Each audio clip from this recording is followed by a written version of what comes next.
In all the wild history of Yellowstone, one wolf stood above every other. He fought in more battles than any wolf the researchers had ever watched. He faced down rival packs, charged grizzly bears twice his size, and defended his family against every threat the wilderness could throw at him. And in his entire life, he never lost a single fight. But here is the part that made him a legend. This undefeated warrior, the strongest wolf in Yellowstone, never once killed a defeated enemy. Every rival he beat, he let live. His name was Wolf 21, and he would become the most beloved wolf the world has ever known. This is his story. His life began in tragedy before he even opened his eyes. Wolf 21 was born in the early days of Yellowstone's wolves, part of the great reintroduction that brought these predators back to a land that had been without them for 70 years. But his biological father was killed by people before 21 was even born. He would never know him. Yet from that father, he inherited something extraordinary: superior genes. He would grow into one of the largest, strongest wolves in all of Yellowstone. Gray-furred, with a distinctive cape of black along his back, like a warrior's mantle. But size and strength alone do not make a great wolf. What shaped 21 into a legend was not the father he never met. It was the father who chose him. Into the life of the fatherless pups came a wolf named 8. Wolf 8 was small, unremarkable to look at. The other wolves had underestimated him his whole life. But 8 had a heart bigger than any wolf in the valley. And when he joined the pack, he adopted the orphaned litter as his own. Among them was the young pup who would become 21. Wolf 8 raised him, taught him, showed him what it meant to be a leader, not through cruelty, but through courage and kindness.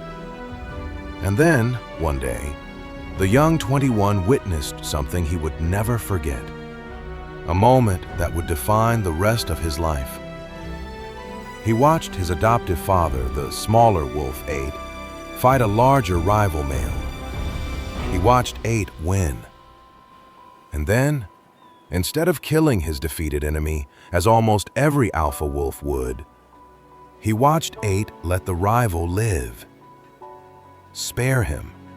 Walk away. That single act of mercy burned itself into the young wolf's mind, and 21 would carry it with him for the rest of his days. When he came of age, 21 left the only family he had ever known. He traveled to a neighboring group, the Druid Peak Pack. Their alpha male had just been killed, and the pack was leaderless, vulnerable, full of pups who needed protection. Just as Wolf 8 had once done for him, 21 stepped into that role. He was accepted into the pack, and he became their new alpha male. And those 5 pups that weren't his own, he raised them as if they were. He hunted for them, protected them, played with them. The orphan had become a father to orphans, and under his leadership, the Druid Peak Pack would rise to become the most famous, most powerful wolf pack in the history of Yellowstone. Maybe the most famous wolf pack in the world. But to lead it, 21 would first have to survive one of the most dramatic love stories ever witnessed in the wild. Her name was Wolf 42. From the moment 21 and 42 met, there was something between them, an attraction, a pull. The observers watching them could see it plainly. These 2 wolves belonged together. But there was a problem, and her name was Wolf 40. Wolf 40 was 42's own sister and the tyrannical alpha female of the Druid pack. She ruled through fear and violence, and she was cruel to her sister 42 above all others. Time and again, 40 viciously attacked and interfered, driving the two lovers apart, refusing to let 42 be happy. For years, 21 and 42 were kept from truly being together by the iron grip of the tyrant queen. Wolf 40 was hated, even by the humans who watched her.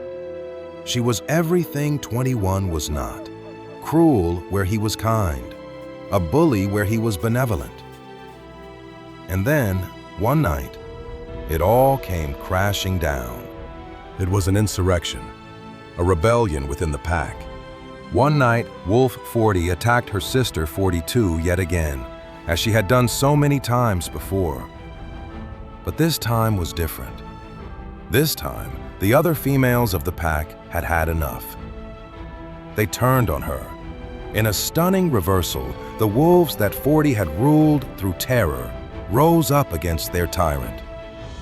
And by the next morning, Wolf 40, the cruelest wolf in Yellowstone, was dead, killed by her own pack. For the first time, 42 was free. And at last, she and 21 could be together.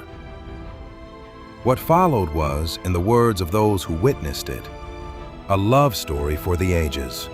Wolf 21 and Wolf 42 became the alpha pair of the Druid Peak Pack, and they would rule side by side for the next decade, raising litter after litter, building the greatest wolf dynasty Yellowstone had ever seen. 21 was devoted to her completely. In a world where he could have done anything, he chose loyalty. He chose her. As alpha of the Druids, 21 faced constant danger. In Yellowstone, wolves most often die not from starvation or cold, but from other wolves. Territorial wars between packs are brutal and frequent, and 21 fought in many of them, defending his family again and again. He was a magnificent fighter, powerful, fast, and utterly fearless. When rival packs threatened the Druids, 21 would charge into battle without hesitation, and he never lost, not once. In a life full of combat, Wolf 21 was undefeated. He was so confident in his strength that he would even take on grizzly bears. There's a famous account of 21 finding a grizzly on a carcass, and rather than backing down, being faster and more agile than the massive bear, he ran in and nipped it on the rear, provoking it into a chase, almost as if it were a game. That was how little he feared anything in that valley. But it was what he did after winning that made him truly remarkable. Remember what young 21 had witnessed? His father, Wolf 8, sparing a defeated rival. Wolf 21 never forgot it. And so, throughout his entire life, though he won every fight he ever fought, he never killed a single defeated opponent. Think about how extraordinary that is. Every rival male he pinned, every enemy he beat, every wolf who had come to kill him and his family, when 21 had them at his mercy, he let them go. For a wild alpha wolf, this was almost unheard of. The instinct, the norm, is to eliminate a beaten rival. But 21 had learned a different lesson. He had the strength to kill, and he chose every single time not to. Researchers who watched him described a wolf who seemed to embody a kind of nobility.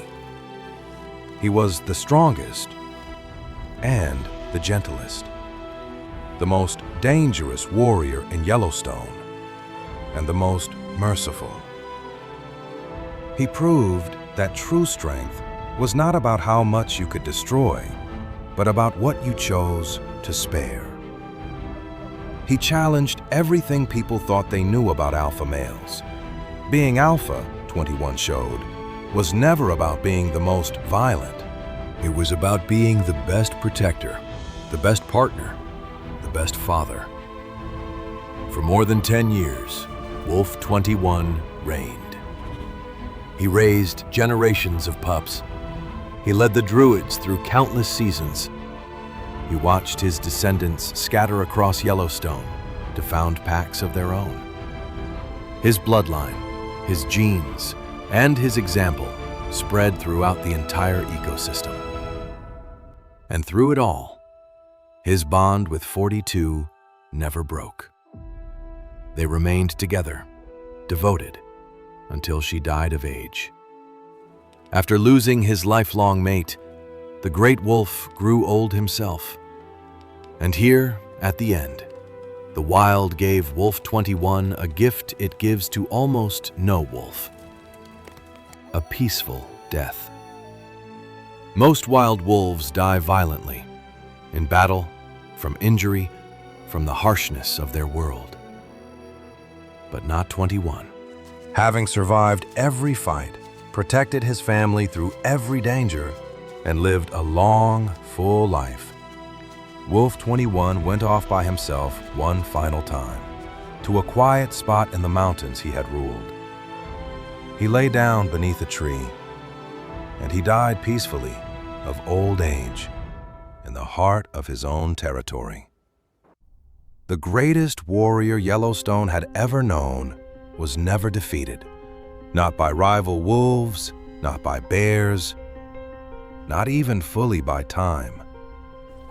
He simply chose his moment and rested at last. So what do we take from the life of Wolf 21? He was born an orphan and became a father to orphans. He was the strongest wolf in Yellowstone and never once used that strength to kill a beaten foe. He fought in more battles than almost any wolf ever watched, and he never lost, and he never murdered. He loved one mate his whole life and stayed loyal to her until the end. He shattered the myth of the alpha male as a brutal tyrant, because the real alpha, the true leader, was not the cruelest or the most violent. It was the wolf who protected, who provided, who showed mercy. The wolf who was strong enough to be gentle. In the end, Wolf 21 was more than the greatest warrior of Yellowstone. He was proof that greatness and kindness are not opposites, that the strongest among us can also be the most benevolent. The undefeated wolf who never killed, the orphan who became a king, the warrior with the heart of a father. He was Wolf 21, and the mountains he ruled have never forgotten him. If his story moved you, there's more of the wild waiting for you. Every week, right here. Subscribe and listen for the call of the wild.